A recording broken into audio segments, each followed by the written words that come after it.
안녕하십니까, 김현우 소장입니다. 우리가 은행에 가서 주택담보대출을 받을 때 주로 확인하는 건 이자율이 얼마인지, 그리고 집값의 몇 %나 대출이 되는지입니다. 이때 대출의 만기가 몇 년인지는 별로 관심을 두지 않죠. 그런데 요즘은 대출의 만기가 몇 년인지가 매우 중요한 질문이 되고 있고요.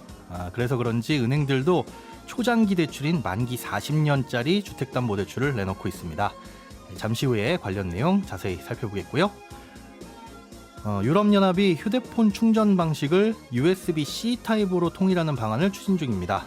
굳이 충전 방식을 통일하려는 이유는 뭐고, 혹시 통일이 되면 독자적인 충전 방식을 고수하고 있는 애플에게 미치는 영향은 어떨지 한번 짚어보겠습니다.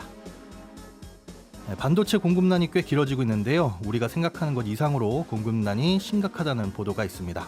최근에 반도체 시장은 어떻게 돌아가고 있는지도 간단히 들여다보겠습니다. 4월 25일 월요일 손에 잡히는 경제 바로 시작하겠습니다.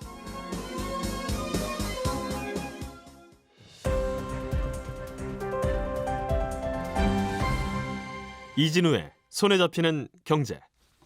네, 경제 뉴스들 산뜻하게 정리해 보겠습니다. 저는 김현우 소장이고요. 박세훈 작가 늘 그랬듯 나와 계시고요. 여기 한국경제신문 나수지 기자도 나와 있습니다. 네, 안녕하세요. 네, 안녕하세요. 떨리십니까? 네, 굉장히요. 네, 이진우 기자가 좀 이따 도착을 할 겁니다. 그때까지 저희끼리 즐겁게 산뜻하게 뉴스 정리해 보겠습니다. 네. 첫 번째 소식은 박 작가님 들고 오신 소식이네요. 네. 좀 어두운 얘기인데 반도체 공급난이 생각보다 계속 심각한가 봐요. 그렇습니다. 지금 무슨 얘기까지 나오냐면 반도체가 없어서 어떤 회사에서는 새 세탁기를 산 다음에 그 세탁기 안에 들어있는 반도체를 꺼내서 그걸 재활용하고 있을 정도로 상황이 굉장히 안 좋습니다. 이게 지난주 금요일에 블룸버그에서 보도를 한 내용인데 어느 기업인지는 밝히지 않았어요. 근데 제가 찾아보니까 자동차 회사일 가능성이 아주 높습니다. 개인이 사가지고 세탁기를 분해하는 게 아니라 회사에서? 그렇습니다. 개인이 굳이 반도체를 왜? 그러게요. 네, 그렇죠. 작년 6월쯤 외신 기사들을 찾아보면 이때가 한참 그 자동차용 반도체 모자르다고 난리였을 때인데 그때 나온 기사들을 보면 자동차 회사들이 세탁기에 들어간 반도체가 차량용으로 사용이 가능한지 아닌지를 실험해보고 있다. 이렇게 되어 있거든요. 근데 실험을 해보니까 세탁기에 쓰는 반도체를 다른 데서 쓰는 게 가능했나 봐요? 가능합니다. 지금 말씀드리는 반도체는 PC나 스마트폰에 들어가는 고사양의 비싼 반도체가 아니고요. 싸구려 반도체입니다. 뭐 다이오드나 트랜지스터 같은 것들인데 여기 말이 반도체지 사실상 그냥 스위치라고 보면 될 정도로 기능이 단순합니다. 그러니까 세탁기에 있는 반도체를 떼서 자동차용 반도체로 쓰고 있는 걸로 보이는데 자동차용 반도체가 지금 얼마나 없냐면 토요타가 미국에서 지금 점유율이 1위거든요. 그런데 5월에 생산량을 줄이기로 했습니다. 원래 계획했던 것보다 10만 대 덜 생산하기로 했는데 이게 반도체가 부족해서 그런 겁니다. 그리고 어떤 자동차 회사는 반도체 부족 패키지 차량을 내놓을 예정이기도 한데 그게 뭐냐면 크루즈 기능 있잖아요. 예. 누르면 그냥 알아서 좀 가는 거. 네. 그리고 차선 넘어가면 띠띠띠띠 하는 그 기능. 네. 요것도 빼고 크루즈 기능 빼고 차선 바꿀 때 옆에 차가 있으면 또 띠띠띠띠 하는 기능들이 있습니다. 요것도 빼고 이런 필수 기능이 아닌 건 다 빼고 출시를 하고 반도체는 여긴 반도체들이 필요하니까요. 이걸 다 빼고 출시를 하는데 차량 가격은 좀 많이 내리는 겁니다. 아무튼 지금 생각했던 것 이상으로 자동차 반도체 공급 상황이 굉장히 안 좋은 것 같습니다. 뭐 세탁기에서 떼서 껴 넣을 수 있는 싸구려 반도체는 그러면 요건 말고 PC나 우리 스마트폰에 들어가는 건 비싸잖아요. 반도체가. 굉장히 비싸죠. 복잡하고 그런 것들의 상황도 다르지 않을 것 같은데요. 그것도 사정이 좋지 않은 건 마찬가지인데 ASML이라고 네덜란드에서 반도체 장비 만드는 회사가 있습니다. 근데 최근에 이 회사의 1분기 매출 성적표가 나왔는데 꽤 많이 안 좋거든요. 작년 1분기랑 비교를 해보니까 매출은 29%, 영업이익은 61%나 줄었습니다. 와. 성적표가 안 좋게 나온 이유는 이 회사가 판매하는 게 EUV라고 반도체 회로를 아주 얇게 새길 수 있는 특수 장비인데 그 장비를 1분기에 3대밖에 못 팔았어요. 작년에는 42대가 팔렸고 작년 4분기에만 11대가 팔렸는데 올해 1분기에 3대 팔았으니까 당연히 이익이 덜 나겠죠. 근데 이게 ASML이 장사를 못했다거나 아니면 뭐 사는 사람이 없어서 못 판 게 아니거든요. 왜냐하면 좀 전에 말씀드린 EUV 장비는 전 세계에서 오직 ASML만 만들 수 있는 거라서 전 세계 반도체 회사들이 제발 우리에게 장비 좀 주세요 라면서 매달리고 가격 더 주고 그래야만 살 수 있는 장비입니다. 네. 그 정도로 살 사람이 쭉 줄을 서 있는데 왜 못 팔았냐. 장비에 들어가는 부품이 없거나 수입이 안 돼서 그렇고 장비의 완성도를 높이느라 출하 기간이 지연되고 있다는 게 ASML 쪽 설명인데 이렇게 ASML 정도 되는 업체가 반도체 장비에 들어가는 부품이 없을 정도라고 하면 다른 반도체 장비 업체들은 상황이 더 안 좋다는 얘기일 거고 그 말은 즉 반도체 공급은 앞으로도 당분간 더 안 될 거라는 얘기이기도 합니다.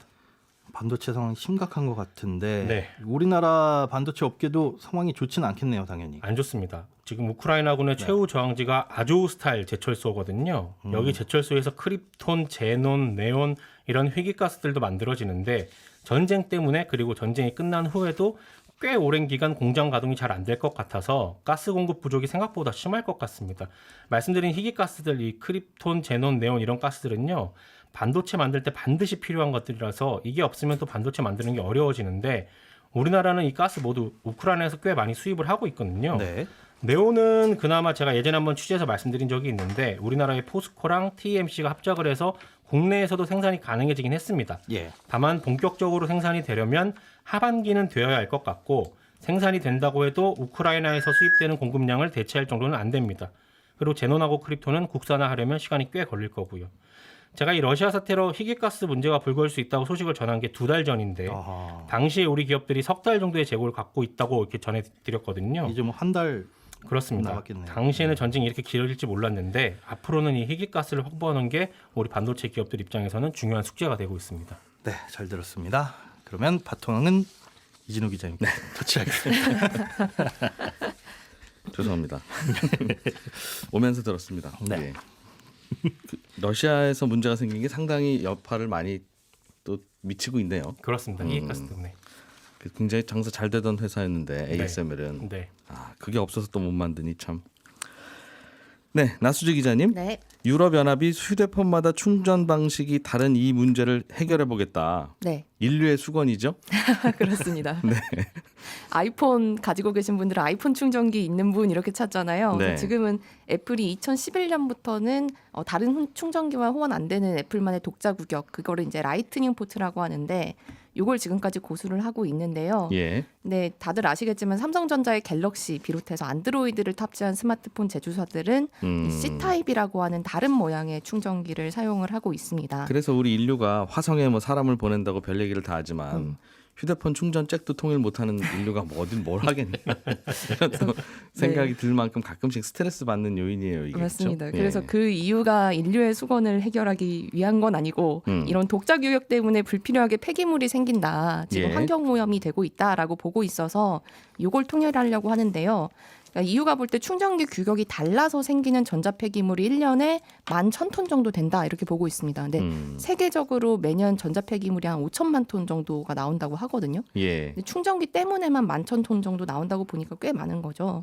그래서 이것 때문에 유럽연합의 입법부인 유럽의회에서 이 법 개정안을 통과시켰는데 그러면 아이폰 네. 거로 통일하는 겁니까? 아니면 요즘 뭐 C 타입이라고 하는 거로 통일하는 겁니까? 뭐 예전에 5핀 뭐 뭘로 하는 거예요? 네, C타입으로 통일하는 겁니다. 지금 아. 삼성전자 갤럭시 모양 그걸로 통일을 한다. 제일 납작한 거. 네, 그걸로 네. 통일을 하자라고 했고요. 근데 이 법안이 만약에 통과가 되면 이제 2024년부터 스마트폰뿐 아니라 태블릿, 뭐 디지털 카메라, 헤드폰 이런 충전기가 있는 전자제품은 예. 제조사와 상관없이 모두 C타입을 사용해야 됩니다. 유럽에서 판매되는 건요. 예. 그래서 이게 사실상 애플에 가장 큰 영향을 미치는 법안이 될 텐데 유럽 시장 30개 국가에서만 적용되는 법안이기는 한데 이게 유럽 시장에서 표준이 생기면 시장이 크니까 사실상 국제 표준으로 자리 잡을 거다.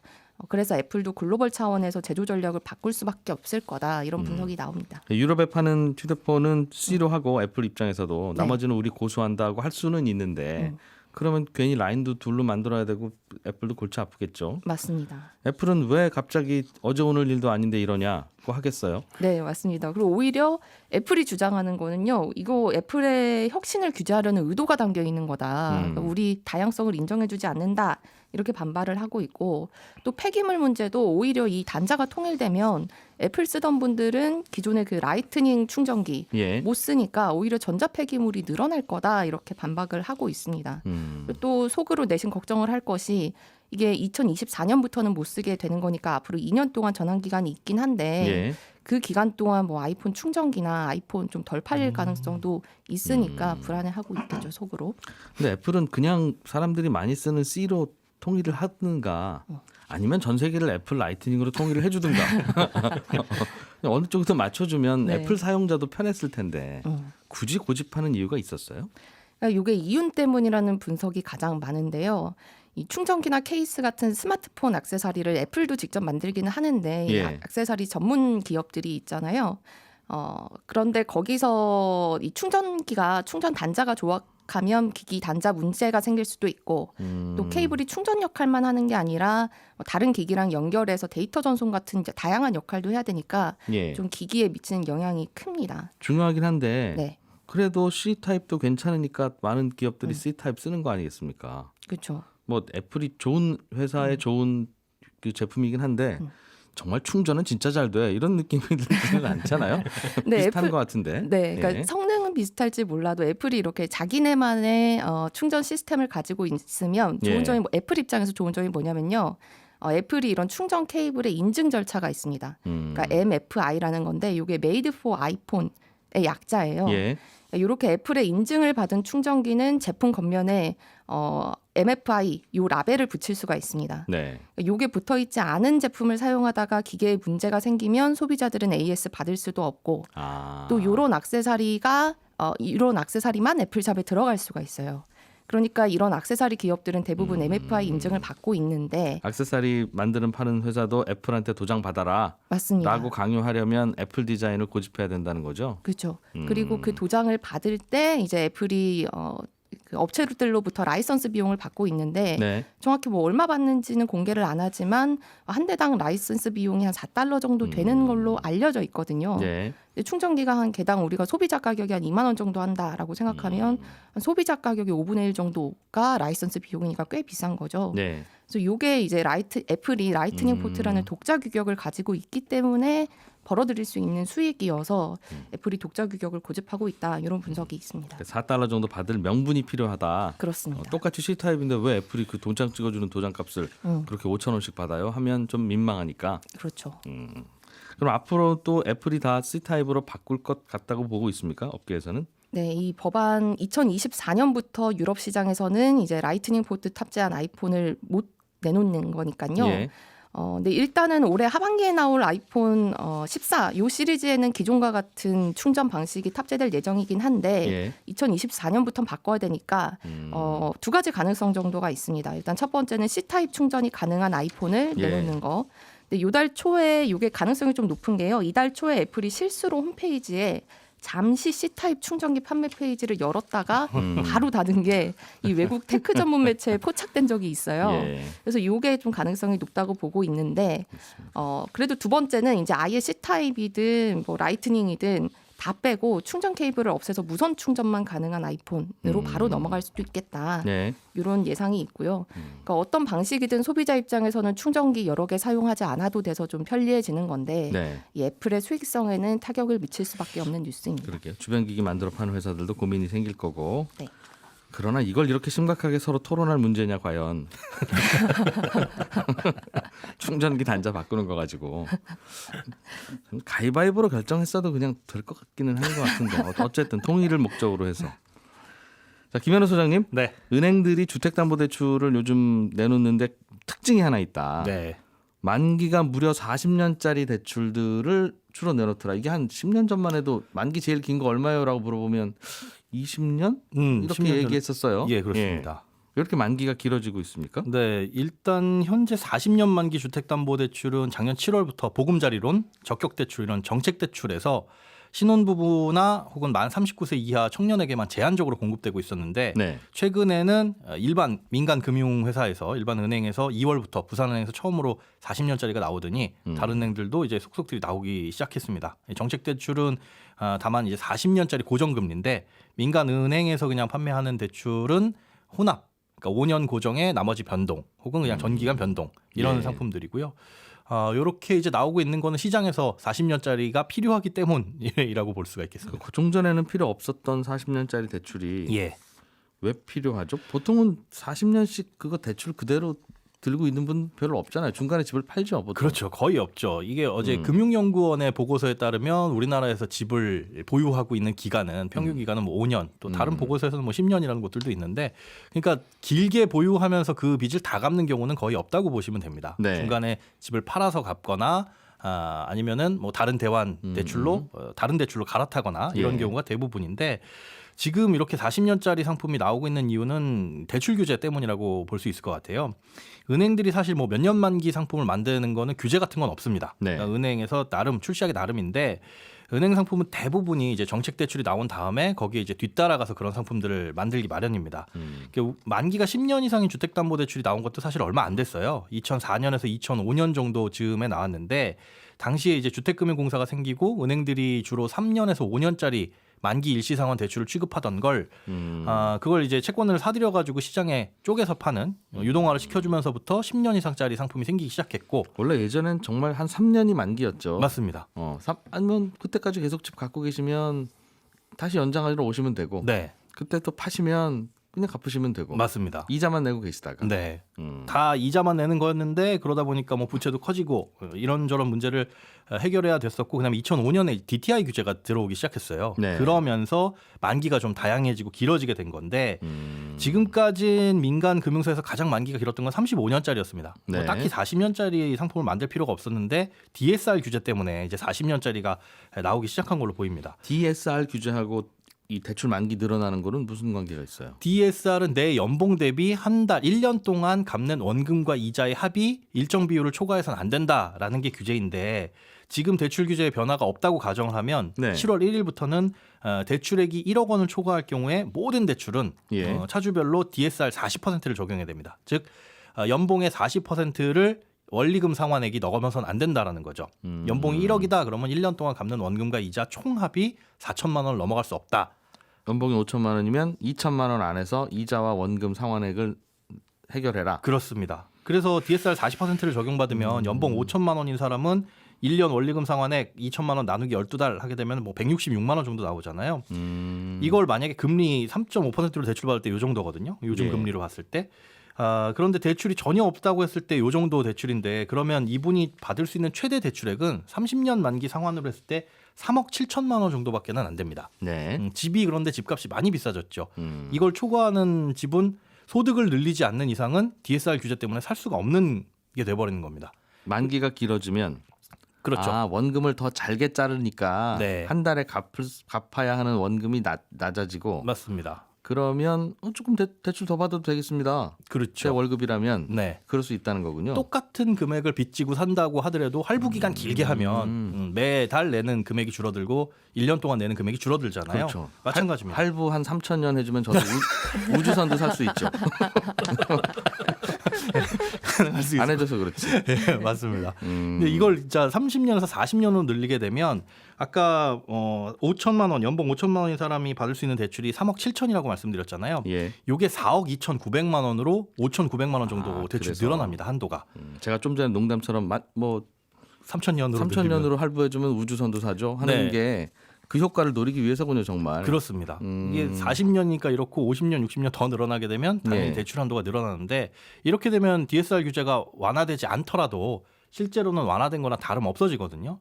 그런데 네, 그런데요. 이런 흐름이 전 세계적으로 집값이 오르면서 비슷한 모습을 지금 보이고 있어요. 그러니까 10년 전까지만 해도 자료를 봤더니 뭐 대부분 국가에서 예. 30년 상환이 일반적이었습니다. 길어야 30년이고 뭐 25년, 20년도 흔했었고요. 그런데 10년 전에는 예.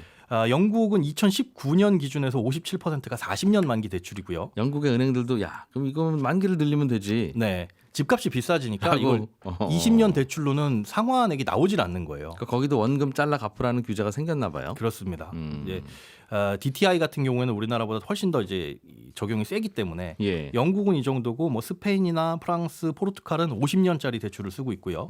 핀란드는 60년짜리 주택담보대출도 있고 스웨덴은 140년짜리 대출이 있다가 예? 최근에 105년으로 대출이 규제됐습니다.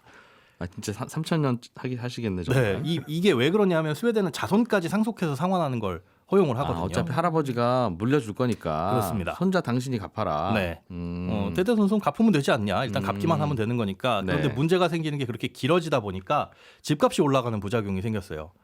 비싸게 사봐야 내 아들 손자 그 손자의 손자가 갚으면 되지라는 생각 때문에 그냥 이 제한 없이 올라가는 심리적인 영향이 있어서 이런 나라들은 LTV 즉 집값의 몇 %를 대출해 주냐 이거는 꽤 너그럽더군요. 네 적격 대출 같은 경우에는 뭐 95%까지 해주는 경우도 있고 굉장히 너그러운 경우가 근데 있는데 문제는 소득이었는데 네 만기 105년 그러면 웬만하면 이것도 다 받을 수 있으니까. 그렇습니다. 그러다 보니까 이렇게 주택 가격이 오르다 보니까 자연스럽게 뭐 만기도 길어지고 있다 이렇게 예. 볼 수가 있겠습니다. 야 이게 은행의 대응은 이해는 돼요. 네. 그리고 대출 좀 더 받고 싶은 분들도 그래 이렇게 하면 되지라는 생각은 들 텐데. 네 그럼 이럴 거면 DSR 규제를 왜 하냐? 그렇죠 예. 그러니까 만약에 조금 더 받고 싶으면 만기 60년, 맞습니다. 조금 더 해드리고 싶으면 만기 80년 그렇죠. 해드리면 되니까 네. 예전에는 그냥 이자만 갚으세요라고 했던 시절하고 마찬가지가 뭐 되어버리는 점점 비슷해지고 특별한 문제가 없다면 왜 규제하지? 이렇게 네. 하려면 이것도 하고 그렇죠. 이것도 규제를 하든가 아니면 이자만 내는 거치식 주택담보대출을 그냥 해주게 그냥 해주든가. 하든가 아니면 DSR을 그냥 풀어버리든가 괜히 만기만 늘렸다 줄였다 하면서 이게 뭐 하는 짓인가 하는 그렇습니다. 생각이 드네요. 네, DSR 때문에 어쩔 수 없이 대출을 길게 받는 사람이라고 한다면은 총 내는 이자액은 많아지죠. 네. 물론 이제 여유가 있으면은 원금을 더 중간에 갚을 수는 있겠지만 중도 상환 수수료를 물어야 되는 건 똑같은 거라서 예. 그렇습니다. 그러면 예를 들면 40년 만기 대출이 나온다고 하면 예를 들면 예, 50세가 40년 만기 대출을 받아서 집을 산다. 네, 그러면 90세에 다 맞지. 갚으라는 얘기인데 그렇습니다. 그때까지 집을 갖고 계실지 생존하실지도 애매하잖아요. 네, 그렇죠. 음, 그러면 뭐 은행은 못 받는 거 아니냐? 사실 소득이 끊어지게 되면 대출을 상환할 능력이 없어지는 거는 뭐 다 마찬가지인데 사실상 이 은행이 짊어져야 될 리스크는 크게 두 가지입니다. 하나는 금리고 하나는 이 상환 능력인데 예. 40년짜리 상품이든 뭐 30년짜리 상품이든 다른 주택담보대출하고 마찬가지로 5년 고정 이후에 변동금리로 바뀌기 때문에 앞으로 금리가 어떻게 바뀔 것이냐에 대한 리스크는 사실 은행이 짊어지는 건 거의 없다고 보실 수가 있어요. 예. 나머지는 이분이 갚을 수 있느냐 이 상환의 리스크인데 조기 상환 리스크 같은 경우에는 중도 상환 수수료로 상쇄가 가능하고요. 일단 나중에 만기가 길어져서 소득이 끊어지는 바람에 못 갚는 이런 리스크는 기존에 있던 20년짜리 상품이나 뭐 30년짜리 상품이나 별 차이는 없습니다. 어차피 50세인 분이 대출 받으면 네, 20년 대출 해드리더라도 이건 그렇죠. 어차피 5, 6년 후면 직업 없어지는데. 맞습니다. 그래서 그 리스크는 담보 가치 그러니까 주택의 문제만 없고 LTV가 낮으면 집값이 떨어져도 그만큼은 이제 또 대응을 할 수가 있잖아요. 모아두신 돈으로 갚겠지. 맞습니다. 실제로 뭐 40년이라고 하더라도 실제를 만기로 다 채워가지고 갚는 분들은 거의 없을 것이다라고 보고 있는 거고요. 예. 우리나라 평균 주택 보유 기간 아까 말씀드린 것처럼 뭐 5년에서 10년 정도라고 볼 수 있으니까 예. 그 중간에 집을 팔고 이사하시면 충분히 커버 가능하지 않겠느냐라고 보는 거고요. 그렇기 때문에 은행의 위험은 뭐 별 차이 없다 이렇게 결론을 낼 수가 있겠습니다. 별 차이 없으면 굳이 왜 원금을 이렇게 잘라 갚으라고 가계부채 숫자 좀 줄여보려고 하는 걸 텐데 네. 현실하고 자꾸 부딪히네요. 예. 예, 저는 11시 5분에 이어지는 손경제 플러스에서 다시 한번 인사드리겠습니다. 고맙습니다.